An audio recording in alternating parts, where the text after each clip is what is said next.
Losing one game is, it's going to happen. But the thing we say a lot is good teams don't lose 2 in a row. So we just kind of live by that and go in after we lose and know that we have to come out hard. Question for all three. What do you think some key takeaways that you could take from this game that you could put into the final? Like you guys say, through consistency again from period to period. Yeah, same with what Dale said. Just be consistent. We know our system. We got to stick to it and play for a full 60. Yeah, I think not really much more to say. I got to be more consistent. Any other questions, Ryan? No. Okay, guys, thank you. Dude, John's almost at the game. I was 7. He's 11. Yeah, not good. We'll have some scrums here with Mike Montgomery and Landon Sam. We'll start with Mike.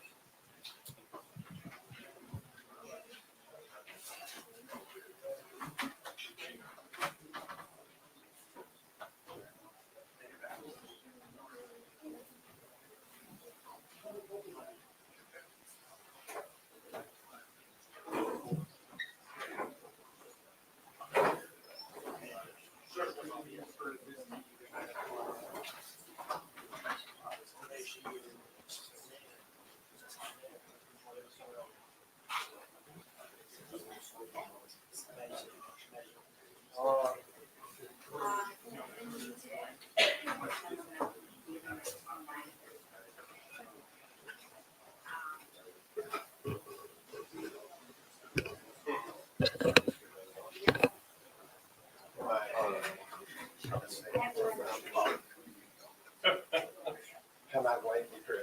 Also, get something that sounds special. I think about what to do.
On continue avec la conférence de presse après la demi-finale de la Coupe Memorial 2025 entre les Wildcats de Moncton et les Knights de London. We continue with the post-game press conference following the semifinal of the 2025 Memorial Cup between the Moncton Wildcats and the London Knights. Here with me now is head coach of the Wildcats, Gardner McDougall. And Gardner, I'd just like your thoughts on tonight's game. Yeah, just before I give thoughts, I just a shout out to the city of Flin Flon, Manitoba. They're under duress with a major forest fire up in that area. I was fortunate to start my junior coaching career in the Saskatchewan Junior Hockey League in Flin Flon. And I spent 10 years up in that area between the Paw and Flin Flon. And they got real special people up there. Obviously, their hockey traditions like no other. And they could lose their whole town here, you know. So a shout out to all those people up there, and our prayers are with them. You know, the major fires within 400 meters of the city. And tonight is, hopefully it goes their way. But just a shout out to those people. As far as the game, you know, yeah, when you get to this stage, you wonder, okay, do I recap 87 games? It was their 87th game this year for the Moncton Wildcats, and we're playing in Rimouski. You wonder if there's any Crosby magic, and or do you just summarize the last game that we played together? First of all, just a really special group. And obviously new standards for a lot of things for our organization in Moncton. The best regular season ever, best playoff ever, first Memorial Cup win since 2006. And but then you're still disappointed because you have such high standards, high expectation. And the 3 20-year-olds will be here in a moment, and Caleb will be as well. It's heart-wrenching. Obviously, I've had some numbness on different occasions of this tournament. Some of it's been life-altering with Patrick's sudden passing, and your body just goes numb. And, you know, a loss at this tournament, you're disappointed in your body, your mind, but you always have a second chance. And, you know, going in to our last round robin game, and you get the exhilaration of winning at the Memorial Cup that you need to see that feeling for our players. You know, they've grown so much, and just the trust and the belief within the group, first of all, but certainly their coaching staff, and you know, the passion of our ownership, and you know, the fan support that as the game or the season went, just kept growing and growing. And you know, you're representing the Wildcats, we were representing Moncton, but you're representing our province in New Brunswick, pride in New Brunswick. So it's not easy. Those guys are going through when you put everything that you're capable, and then you continue to be pushed more and more and more. And you know, you invest deeper and deeper these players, and you come to the end of the road. It's not easy, you know, and not a lot of people that play in the CHL get to this stage.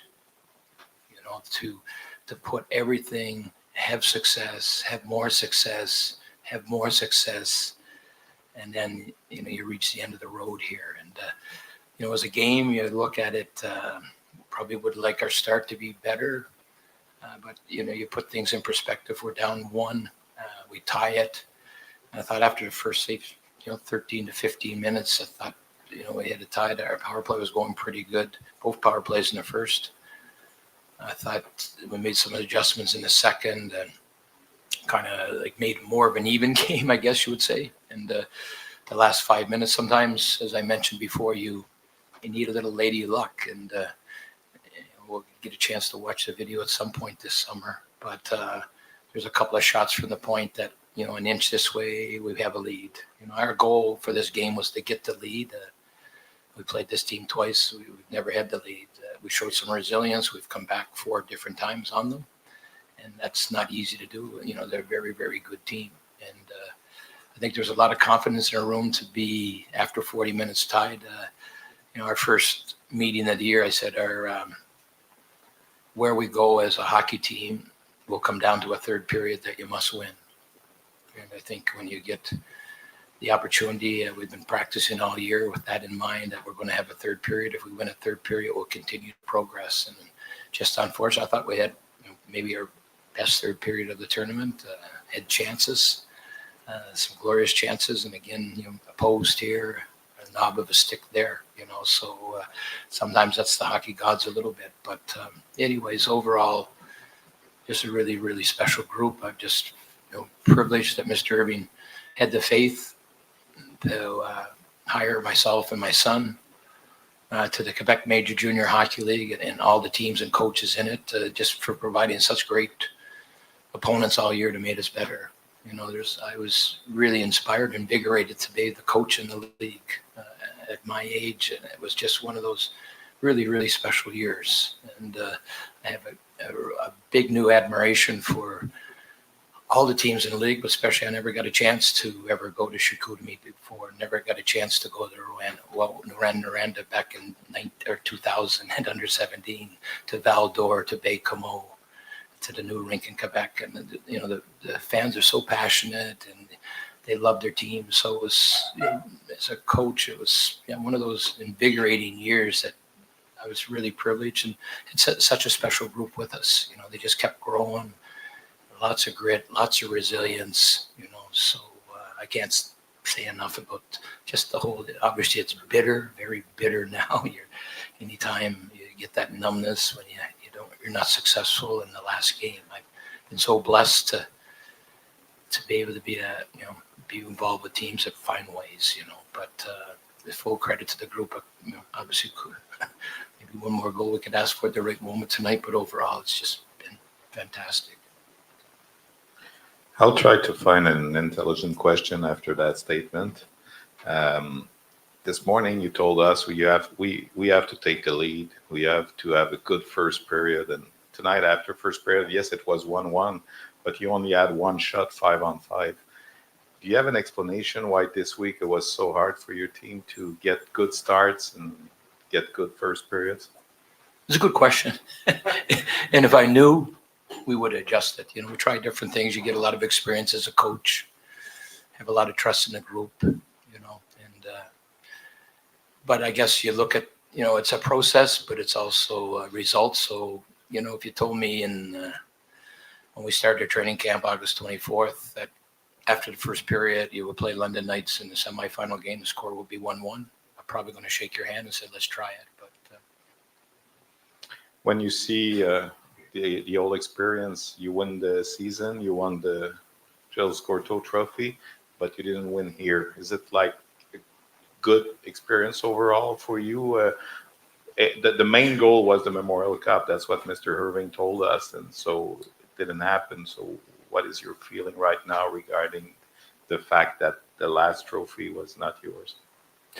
I think if you ask Gard McDougall, the goal is you always want to be the best. If you look at the pedigree and the experiences, and it's a big challenge.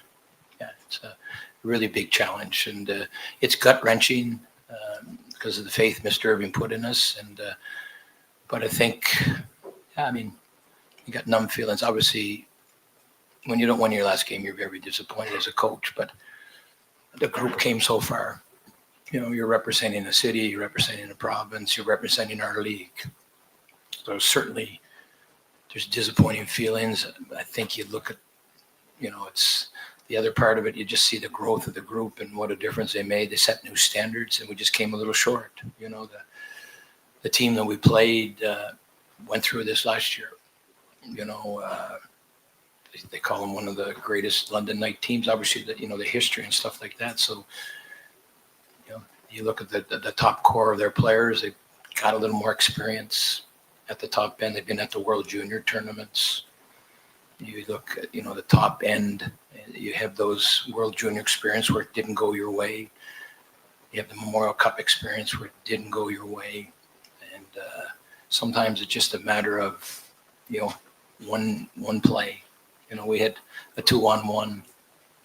We didn't score. They had a 2-on-1. They did score. So sometimes a game can come down to one play, which often it does. So it's heart-wrenching, but we'll get up tomorrow and have a better view. Like as I said here, when you lose, you go this far, your body's numb, your mind is numb. What has this process meant to you with your son? Going through this whole season, winning together, just working together, all in general. What has that whole story process meant to you?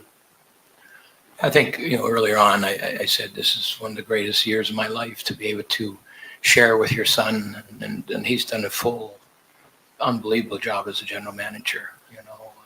Incredible job, the acquisitions and just the composure. And you're certainly disappointed because, when I was at UNB, if we didn't win from the coach, I would say general manager get better. As a general manager, I'd say to the coach better. So probably I had to coach better, because it's a fine line, but they gave us all the resources to get the most out of our group, and I can't thank them enough. And obviously it's a heart-wrenching week for him, to try to balance his, greatest time as a first-year general manager in the Memorial Cup semifinals. Very proud of our group, and then what he's gone through as a person. Yesterday, these things happen to every family, but just the circumstances here, first game in the Memorial Cup, he has to go and identify his father-in-law. After we have a big win, he has to drive his father-in-law's car back. He has to go to the funeral home, do the process to cremate his father-in-law. He has to drive back today, go to the funeral home, pick up the cremation. Then he has to drive that car back tomorrow and bring the cremation to his family. So I got to give him a lot of credit. I don't know how many people would want to have to do that, but he's got tremendous professionalism, tremendous empathy for our group. He spoke to our group, as did Mr. Irving, and just first class all the way, everything he's done. So yeah, it's been obviously unbelievable, but kind of heart-wrenching at the moment, and obviously in view of what happened this week, because we'll get over a loss, but it's not an easy road ahead for the Buckley family or Taylor and himself. It never heals totally. You live to work with the time, but Patrick was such a tremendous person for that family, and so joyous, and he was coming to the time this summer where you enjoy some of the benefits of the accomplishments, but no. Coach McDougall, so tonight was a heartbreaking loss, but congratulations to you and your hardworking group of players for going this far. It's not, it's a bad end, but you guys made it better than 57 other teams in the CHL. You guys worked hard and you played passionate hockey during the whole season, the tournament. How proud are you of your guys? Yeah, if you go through our lineup, even the players that weren't in the lineup, their belief and their trust. They had an unbelievable practice today after 3-on-3 with their coaches, and your job as a staff is to serve your players, try to make them better people, try to make them better hockey players. And I can go through our lineup that very rarely do you have players that don't get better, and our group just continue to get better. The strength of our team as a team, it's a little short today, but just what the group has accomplished has been amazing. That being said, you get to this stage, you want to keep going, and that's a disappointment. But when it's all said and done, they have a parade in Moncton. Something hasn't been done for a long time. There's a lot of positives for sure. Thank you, Coach. Thanks. All the best as well.